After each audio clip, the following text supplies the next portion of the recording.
Thank you so much. Those are really beautiful. Thank you, Amy, and thank you, Joe. And thank you, everybody here. I really appreciate it. I'm a newbie, but anyway. I just want to ask, before you vote, I want to speak directly to every delegate in this room.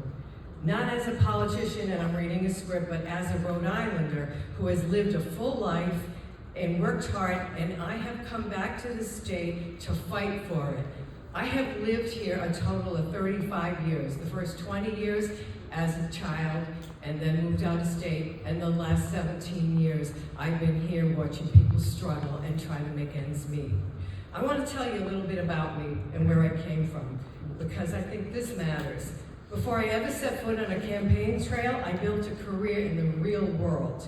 And I had the privilege, and I worked in the entertainment industry in Los Angeles, California.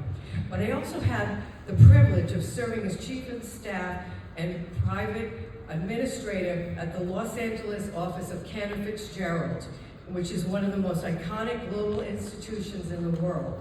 And I worked directly under B. Gerald Cantor, and he was the chairman at the time, and also Howard Lutnick, who is now the United States Secretary of Commerce.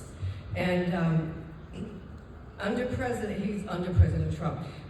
Anyway, I sat at those tables, I sat in board meetings, and I understand how business works, how decisions are made, and how money moves, and where the real leadership is. And I also ran my own publication. I've been an entrepreneur on and off for years. And I had a publication right here in Rhode Island, and I know what it means to make a payroll. I know what it means to build something from nothing, and I know what it means to take a risk and bet on yourself, which is what I'm doing right now.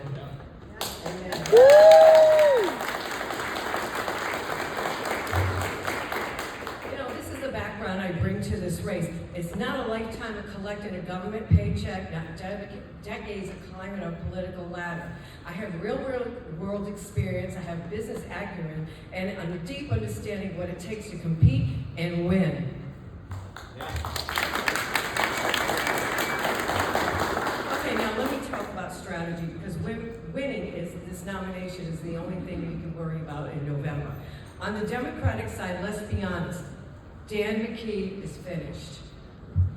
Helena Foulkes is going to win that primary, and she's already leading him by 20 points. She's polished, well-funded, well-connected businesswoman, and who will come at us hard. And let me tell you something, she will be the nominee, and Rhode Island Republicans need to be ready for her.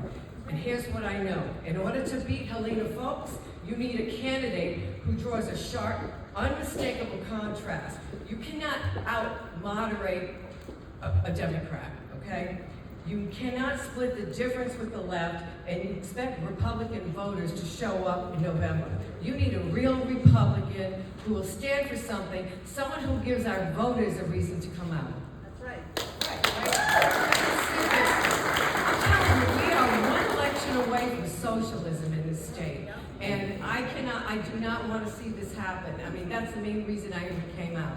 To think that this beautiful state will be under the power of democratic socialists destroying all our land, all our towns, all our children. What they're doing to the children is just, I can't even. But anyway, we have another person that's running, and we have Ken Block. He's running as an independent. And let me tell you, he is not a Republican. He did run as a Republican once, and now he's running away from the party entirely. He will be on the ballot in November. And let me tell you, every vote Ken Block takes is going to be for Republicans, not the Democrats. So this is why we need someone that is a true conservative, constitutional Republican, and that is me.